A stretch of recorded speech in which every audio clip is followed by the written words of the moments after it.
Welcome to Dana Tech Talks, a special series from ADCES's The Huddle, Conversations with the Diabetes Care Team, powered by ADCES.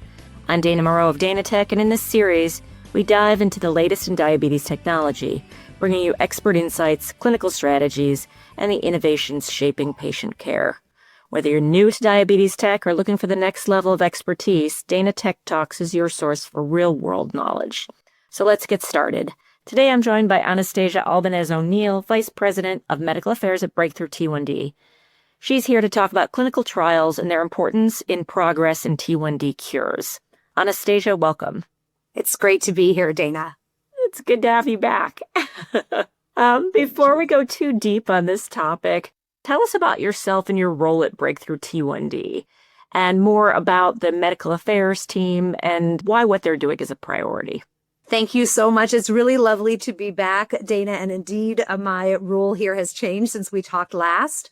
Breakthrough T1D has added a new mission pillar, medical affairs, and we have been charged with thinking about the emerging care paradigm in type 1 diabetes. Here I'm talking about screening for early detection, monitoring and providing support for people in early stage type 1 diabetes, immunotherapies to stop the immune system from attacking and destroying the insulin-producing beta cells, and looking ahead toward manufactured cell therapies to replace islet cells for people who can no longer produce their own insulin. Our team has been charged very strategically with thinking about adoption of these sort of emerging either care processes or therapies or devices. And I would just note that, our organization had a huge role in getting automated insulin delivery, putting the evidentiary base behind it and working with regulators and health plans to get those devices covered. But I would note that only 1 in 5 Americans are using automated insulin delivery. So I think care teams are really thinking about how do I adapt to this really rapidly changing care paradigm? And we've developed this new mission pillar to think in partnership with care teams about how we can support those efforts. Having known you for a few years now, you've led some really amazing efforts. And one of them, I think you either led or co-led, was the development of an international consensus guide for monitoring people who are pre-stage T1D. Why was that guidance needed, and what should clinicians know about applying it? That's a great question, Dana. And I think it's a great example of where Breakthrough T1D can play a role in the ecosystem and why having a medical affairs pillar is so important. So all of our staff on the medical affairs team joined Breakthrough T1D after spending years or even decades in clinical practice in type 1 diabetes. And I think that perspective is what provides those key insights. In the case of the monitoring guidance, when I first started at the organization, and that's when we started working together about 3.5 years ago, I was asked to evaluate the barriers to the increased adoption of screening for type 1 diabetes autoantibodies in the clinical setting. And I took a hard look at the clinical literature, and what I found, it was quickly apparent that we had a gap. The guidelines didn't say a word about what a provider should do in the event that a person's lab test came back confirming that they had type 1 diabetes autoantibodies and were in early stage type 1 diabetes. And I spent a lot of years, 14 years in clinical practice as a nurse practitioner and a diabetes educator. And we don't like to order lab tests when we don't have a clear plan of care, grounded in the evidence about what we should do with the result. So the good news is the international clinical community agreed that we needed this guidance. We were lucky to recruit 2 terrific consensus builders to the project, Linda DeMaglio and Moshe Phillip. And in the end, we reached international consensus with folks, key opinion leaders from 4 continents. It was published in Diabetes Care and Diabetologia. And I would just flag here that this document is still the most popular manuscript at Diabetologia. It's still the most downloaded. I think showing a profound clinical need. I'll just end by saying that this document answers the question, if I order autoantibody testing for somebody in clinic and the results come back indicating that autoantibodies have been detected, what is my plan of care? It's very clear in this document.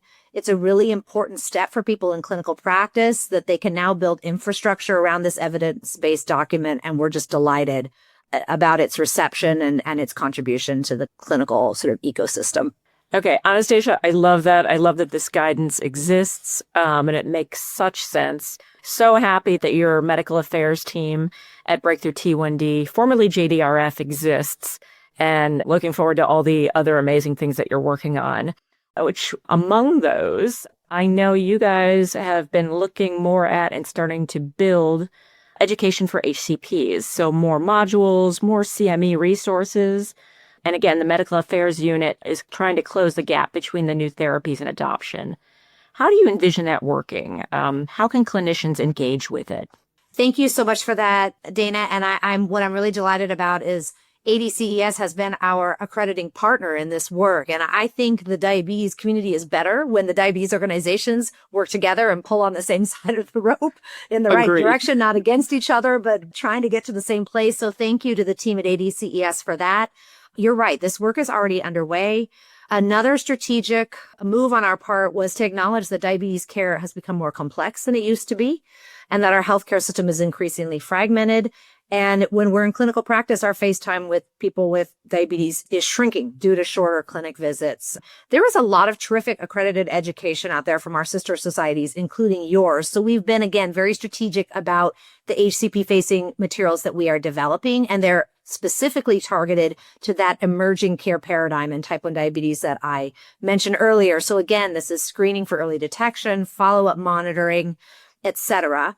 And we've got several offerings in place here in the United States. So the senior author of the monitoring guidance, Linda D'Amelio, offers an hour on how you can use that guidance in either pediatric or adult care for people in early stage type 1 diabetes. We've got a great offering on how people can get screened, what are the pathways, and some considerations around cost. And we have I think probably one of our most popular is from a group of 4 psychologists on the needs of people in early stage type 1 diabetes and how you support them.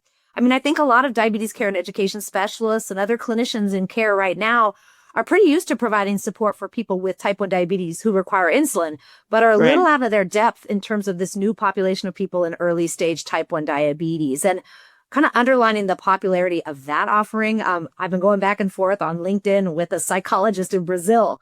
She couldn't sign up to get continuing education credits, but she was able to sign up as other, meaning just an observer. And she's messaged to me that she's already thinking about how she can adapt their clinical approach using what she learned there. So I would just note that our education right now, we've got online, on demand, and then virtual live offerings. We will have up to 10 at the end of this fiscal year in the United States. But if you're out of the US, you can listen in on those as, again, not to get credit. We've also got some education in 6 languages in Europe. And then we're testing out some new, what we call immersive accredited education, where we hear from people with type 1 diabetes and their experience, whether it's with early detection or immunotherapy or cell therapy, because we believe as an organization that is populated with people living with type 1 diabetes and their loved ones, that we want those voices to be involved at every stage of the clinical and research process. So that's something new we're trying, but check out our website. We'd love to have people come over, and it's all at no cost to you. It's free accredited education. So we'd love for people to be involved and take part and give us some feedback. That's terrific. And understanding how far you've come in just a few short years on all of the screening efforts is insane. So kudos to you and everybody working on this, because, 3 years ago, nobody was talking about it. And now it seems like everybody is. And the percentage of people getting screened is insanely high for the amount of time that's passed, in my opinion. So it's been fantastic to watch. That has been, I think, the most exciting thing, is seeing people's minds change. People who said, I'm maybe hesitant to screen, or I'm not sure, not just clinics, but people in the type 1 diabetes community. And how exciting is that? And in the general population. So super thrilling. Thanks for noting that. Yeah, most definitely. I don't know how you couldn't notice it. So not an easy lift, but yeah, thanks to you and so many other people who are working on efforts to keep everybody moving forward. But one of the things I know we definitely want to talk about today and get to are clinical trials. And T1D offers a tool, I believe, called Clinical Trial Connection that supports clinical trial education, volunteers, and so forth. Can you talk a little bit about how providers or patients can practically use these tools and how you're expanding their reach? Yeah, so there's sort of 2 pathways here. So the first is the Clinical Trial Connect tool. This is on our website. You can easily access this tool at breakthrough-t1d.org/clinical trials. We try to keep things simple. And if you click on this tool and provide some information, It will match you to clinical trials that you or your child is eligible for within the geography you specify. So I would encourage you to not put in, I want to participate in a trial within 10 miles of my home. I would give it a little more room so it can match you to clinical trials in your area. This tool goes and pulls the information off of clinicaltrials.gov and will also give you the option to share your email with us, where we can then provide you with additional updates. We notice though, Dana, so first of all, use the match tool. Let us know if you'd like to hear from us, because we'll be in touch.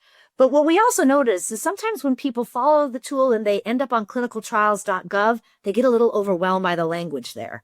When you see a word like glutamic acid decarboxylase, that might be a bit overwhelming just for the average person out there trying to find a clinical trial. It doesn't really roll off the tongue, does it? It does not. It does not. So really, thanks to a longtime volunteer, Dayton Coles, I'm going to say his name on this podcast, Dayton Coles, who is a partner of mine, but has always been a volunteer at our organization, said, we need to develop a group of volunteers, and where they live in their local community, these folks can be the trusted voice in that community, but affiliated with Breakthrough T1D to demystify clinical trials. So these folks, we've got 60 of them.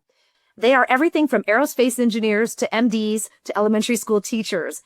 We provide them all kinds of education on the currently recruiting clinical trials, and they are there in local communities to help educate, inspire, and then connect you to the clinical trial coordinators. These aren't recruiters. They're just there for you to have a one-on-one conversation. When you see those words on clinicaltrials.gov that you're struggling to decipher, these volunteers are dedicating their own time to, again, help demystify the clinical trial process. They've all participated in clinical trials themselves, so they've got some experience that they can share. And they're so dedicated to this, Dana, that they listed their personal emails on our website. So you can actually go to our website, check by state, and contact your local volunteer to just have a conversation about clinical research and what that feels like.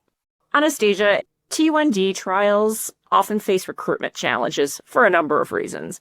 From your perspective, what are the biggest barriers that are unique to these trials? And how can HCPs and diabetes care and education specialists help overcome them? So we need to create, like we have in oncology and other diagnoses, a culture of research participation in type 1 diabetes. And healthcare professionals are a key component of making that happen. What we know from research is that healthcare professionals, including diabetes care and education specialists, are eager to talk about clinical trials. I will cite some evidence. There's a study from Tufts where they talked to about 600 non-oncology, because cancer does have a culture of research participation, non-oncology physicians. And of these 600 or so physicians, 90% said, I would be delighted to talk about clinical trials in my clinical practice. But then when they surveyed the people in that health system, 0.1% of people were referred to clinical trials. So while 90% of clinicians said, I want to refer, less than 1% said that they had been referred. So we have got to give HCPs the tools that they need to talk about clinical trials in the healthcare setting, and we're working on that. So I mentioned we've got accredited education. We have a really great offering, 30 minutes. If you give Dr. Laura Jacobson at the University of Florida 30 minutes of your time, she will educate you on the currently recruiting clinical trials that stop the immune system from attacking and destroying the insulin-producing cells in the pancreas, the beta cells. And then we've also created a flyer of currently recruiting trials that you can review and you can share with people you see in clinic. So again, on the HCP side, we need partners to help integrate clinical trials into that clinical visit. So the first step is get educated on what clinical trials are available to people with type 1 diabetes or their loved ones. And the second step is to start talking about them when you meet these people in your clinical practice. I have so many ideas and I want to talk to you offline about all of them, but we only have 15 minutes. So I'll move into the next question, but it's related. So thinking about people listening to this podcast, what patients in a T1D clinic, should a clinician think, well, I should bring up clinical trial participation with this person? And how do you suggest that they might go about framing a conversation? That's a really important question. So first of all, everyone should hear about clinical trials. On our website, we have a list of virtual clinical trials. And Dana, these are clinical trials that people can literally participate in from their couch if they want, or go to a local lab. So there's one on that list that picks up everybody. I think people should also be talking to families who come along to the clinic visit about screening for early detection. And then we have an urgent need in people who are newly diagnosed with type 1 diabetes or in stage 3 type 1 diabetes. This is the population of people who still have some ability to produce insulin, and they can enroll in a clinical trial of a type that we call the disease-modifying therapy. Or these are clinical trials to help us understand how we stop the immune system from attacking and destroying those insulin-producing cells in the pancreas, the beta cells. What's key to know here for people listening is most of these studies require enrollment within the first 2 to 6 months of diagnosis. So there's an urgency here. And I realize we get hesitant about talking to somebody about research when they're underwater with this new diagnosis of type 1 diabetes. But these studies are essential to our understanding of how to slow down and eventually stop the immune system from destroying the body's ability to produce insulin, from destroying those beta cells in the pancreas. And we have studies right now that are recruiting all the way down to 1 year of age. The majority of the currently recruiting studies have travel support for the individual and for a care partner. So every single person who is newly diagnosed with type 1 diabetes in stage 3, which is insulin requiring, should be introduced to these studies. I mentioned earlier, Laura Jacobson is providing a 30-minute free accredited offering on these studies specifically. If you give us 30 minutes of your time and download our flyer, you should be comfortable talking with your patients about these studies. Help us move the science forward. And we've got our clinical trial education volunteers who can also help if you want to connect them with somebody in your clinical practice. Thinking about Laura and her 30 minutes, if you had 30 seconds with a busy DCES who's never referred a patient to a T1 trial before, how would you tell them to get started? And I want to first acknowledge how busy the DCES is in clinical practice, and that you see a lot of different people with diabetes, type 1, type 2, monogenic, gestational diabetes. So thank you. That's number one. Number two, how do you get started? Attend our free HCP education. For this specific group of clinical trials, protecting the beta cell, we want 30 minutes of your time. And then you can access our free flyers for the currently recruiting studies. We update these frequently. And then the third step, and this is important, think about how you're going to integrate this into your clinical narrative. I will say, you are the people in practice right now. So if you have ideas on how we can better support you and you're listening to this podcast, we want to be your partner in this work. We know you're on the ground in clinic. Share your insights with us so that together we can build that culture of research participation in the type 1 diabetes community. Help us be your partner, a better partner in this work. And I think that's probably a good final thought to end on. But is there anything else that we haven't touched on that you think is critical? I would just say, Dana, and thank you for that opportunity, this is an exciting time in type 1 diabetes. 20 years ago in the clinical guidance, there was no continuous glucose monitoring, there was no automated insulin delivery, there was no screening for early detection, and no approved immunotherapies to delay type 1 diabetes progression and halt the immune system in its tracks. Participation in clinical trials is what has made all of these breakthroughs possible, but we are not done. If we do nothing today, we will be in the same place tomorrow. So my call to action to anybody listening is join us and let's work together to create that culture of clinical trial participation in the T1D community. And let's safely get additional breakthroughs across the finish line. And one day, my hope, and I don't know when, but one day let's create a world without type 1 diabetes. I love that. As I always say, I love your LinkedIn profile that says you're on the hunt for a cure for T1D. And Godspeed, Anastasia. If anyone's going to do it, it's you. So thank you so much for joining us today. That's a wrap for this episode of Dana Tech Talks, a special series from The Huddle. I hope you found today's discussion valuable. Stay ahead of the curve with more expert-led conversations on diabetes technology and innovations. Explore even more at danatech.org for in-depth resources, training, and the latest in diabetes tech. And don't forget to subscribe to The Huddle so you never miss an episode. Thanks for joining us, and we'll see you next time. The information in this podcast is for informational purposes only and may not be appropriate or applicable for individual circumstances. This podcast does not provide medical or professional advice and is not a substitute for consultation with a healthcare professional. Please consult your healthcare professional for any medical questions.